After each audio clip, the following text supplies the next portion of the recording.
That'll be enough of that. I don't know why Cupcake wanted that for the intro music this week, but he was high score last week, so I just give him what he wanted. It's funny though.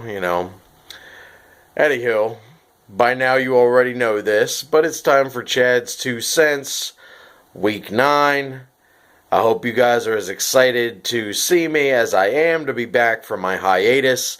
It was supposed to be a 1-week hiatus. It ended up being 2 because when it came time to do my video for week 8, I found myself stuck with a lot of technical difficulties. My computer just wasn't working, and then when I tried to do the video from my phone, I found out that I couldn't because I had so many pictures and videos from my vacation in the Bahamas that my phone didn't have enough memory left to make a 15-minute video. So I had to take some time to get rid of a bunch of that stuff. But anyway, I'm back. Happy to be here, and I'm sure you're just thrilled to see my smiling face once more. Especially now that I am 5-3 and officially the only man other than Bobby and Brett who sits above 500. It's super exciting for me because there have been moments where I've wondered if my team was really any good. Here's the crazy part though. My consistency has been pretty much through the roof. Like, I'm the highest scoring team in the league. I averaged it out and I'm scoring like a little more than 140 on average. That's pretty good on a week-to-week basis. So I might not be the wet paper bag that I was worried my team was going to be a couple weeks into the season. But anyhow, let's review week 8 before we move on to week 9. My biggest question about week 8, who do you think was the most pissed? Was it Pat, who, despite the fact that his scoring has still been through the roof, ended up having his worst week of the year so far and gave Monday his 3rd consecutive win? Good job, Monday. I don't know if me picking you to beat Bobby a couple weeks back before I left on vacation just gave you like a confidence booster, like a real shot in the arm or whatever, but I'm happy to see you back into it because let's face it, Shit Talk Central is just much more interesting when even the guys at the bottom are still in play. But you know who else was probably pretty pissed? Probably Jeff, who posted a score of $1.75 and ended up losing to Cupcake, who posted 197. That shit is wild. I mean, after the Thursday night game, because of the players Jeff had in San Diego, Denver, I don't think anybody thought that Cupcake had any chance to win that fucking game, and yet somehow he ends up being the guy who got closer to 200 than anybody else this year and beats Jeff in what ended up being a monster matchup. Or was it Holtz who was most pissed?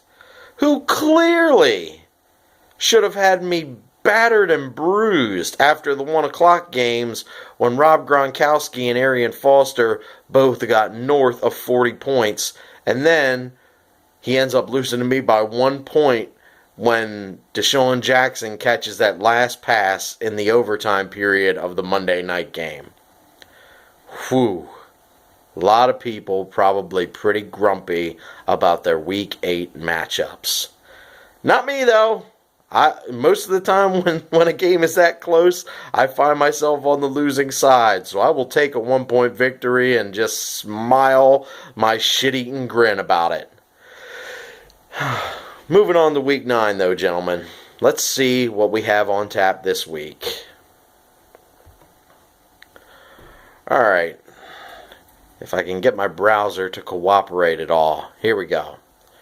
First matchup I want to talk about is my matchup this week. Because we've got me facing off with, and yes, I can't believe I'm saying this either, the guy who is pretty much the hottest team in the league right now, Monday. I mean, what's interesting about this one, I think, is that neither of us has our starting QBs, so we're both working with basically the guys who were the two best off of the waiver wire. He got Big Ben, and I got Carson Palmer. But the other thing is that yes, I'm missing Aaron Rodgers. He's missing Matthew Stafford, but he's also missing Brandon Marshall and Sammy Watkins. That could lean things in my favor a little bit, but I don't really think that necessarily gets me an easy win, especially the way Mundy's been going here lately. He, like I said, he's gotten himself right back into it. Who knows how that one's going to go? I mean, we've both won 3 in a row, but I mean, it's up in the air. It's up in the air. It just is. All right. Next, we're going to look at the DC Cavalry and the Philly Freaks. This is a pretty interesting matchup, if you ask me, because again, there are some bye weeks to consider, but they probably hurt Pat more than they do Brett, who's missing Justin Hunter and Delaney Walker and Bryce Brown. I'm not sure he was even playing any of those guys anyway, other than maybe Delaney Walker. But then Pat is missing Joique Bell and Randall Cobb. And, I mean, if you're Pat, the last thing you really want right now would be to be missing Joique Bell. Because, I mean, he's running with Marshawn Lynch and Justin Forsett. Now, I know Forsett has been much better than anybody expected, but he's become one of those running backs that just kind of makes you wonder, is it sustainable? Hard to say. They had a good matchup last time in week 1, where Brett beat Pat 138 to 153. It could be close again. Time will tell. Here's a very interesting matchup. And I have something to say to both of these next gentlemen that really has nothing to do with Shit Talk Central or their matchup. But I'll get this out of the way first. I'm talking about Justin versus Baker. I feel like Justin's team is about to be due for an upswing once he gets Calvin Johnson back. But until then, I have to confess, I really don't know what his team is. I don't really think that it's the number 1 team that Jeff said it was when he did his power rankings, but I don't think it's near the bottom either. It's very questionable right now. Baker, on the other hand, I feel like my predictions about his team falling through the floor thanks to Matt Ryan and Julio Jones is about right. But here's what's interesting. He won't have either of them this week anyway because they're on bye. So, I mean, just looking at it, this could be one of those weird matchups where the guy who wins it doesn't even score 120 points. I'm just saying. But moreover, I want to say something to you two. Jeff told me about the bullshit that's been going on in your other league with some of these trades. I'm just going to say, I'm with Jeff on this. Because from what he told me, it sounds like Driz is really fleecing motherfuckers in that other league. Kind of makes me happy that I am part of Shit Talk Central, where people don't be doing that dumb shit. And when they try to, they don't get away with it. Next up, Bobby and Cupcake. Another intriguing matchup, but what really makes this seem like it's going to lean Cupcake's way, both of Bobby's Bears, Matt Forte and Alshon Jeffrey, are on bye. He also has Bishop Sankey on bye, which you would think isn't a big deal, but considering that the rest of Bobby's running back core is like Doug Martin, Bobby Rainey, Isaiah Crowell, it really looks like he is going to lack punch in the running back department. And I know Cupcake would love to get himself some vengeance from when these two played each other in week 1 and Cupcake scored a paltry 104 to I know, wait a minute. Am I wrong? Was that one of Bobby's losses? You know what? Now I gotta double check because it's gonna drive me nuts.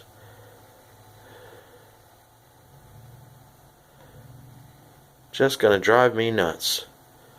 No, I'm right. That was when Cupcake really sucked it up in week 1 and only scored 104. Bobby scored 133. So, you know, Cupcake is going to be looking for some vengeance. And he also probably wants to capitalize on what was a ridiculous week that he had in week 8. All right. Now then, that brings us, gentlemen, as you know, to Chad's matchup of the week. And as always, if you're paying attention, you already know what it is. But if you're not, let me just go ahead and tell you. This week, it's Holtz versus Jeff. I think this is a really intriguing matchup for several reasons. Number one, if you look at it right now, with all these 3 and 5 teams that we have jumbled together, if the playoffs started today, Jeff would actually be one of the guys who's on the outside looking in. You know, not because of his record, obviously, but because it's just the weirdest thing. But other than Monday, he's the lowest scoring team in the league right now. Just completely out of character for Jeff. Holtz, on the other hand, you know, I mean, he's coming off of a pretty good week. Like I said, when one guy gets 80-some points from 2 players, that's a game that I didn't really expect to win at any point. And when the Monday night game was rolling around and I found out I was still in it, I was shocked, to say the least. But, you know, these two are at the top of my list for who's most pissed about week 8, which in my mind makes this matchup all the more important because Jeff has actually lost 4 in a row, and Holtz was pretty hot before that 1-point defeat by yours truly. So this is an interesting one. Let's look and see who they each have on bye. Oh, well, Holtz is missing Jordy Nelson. That has to hurt. And Jeff is missing Eddie Lacy and Martellus Bennett. That's going to be tough, you know. And, I mean, with Holtz, obviously, as most of his games have been, it's all going to hinge on the Eagles because, you know, they play Houston this week. I really have no idea how that game's going to go. In any event, I'm going to go ahead and pick Jeff to win this one. Do I think he has the better team right now? No, not really. But here's the thing. I can't imagine a Shit Talk Central playoffs that doesn't include Jeff. I just can't see it. I know we all want to see it, but I just don't. So I look for him to start crawling his way back into the mix in week 9, right before we get down to that last month of the regular season. So there you go, gentlemen. That's Chad's 2 cents for week 9 of the 2014 season. Hope you all enjoyed hearing my words and having me back as much as I enjoy bringing them to you. Thanks again for that ridiculous intro, Cupcake. Peace out, bitches. See you for week 10.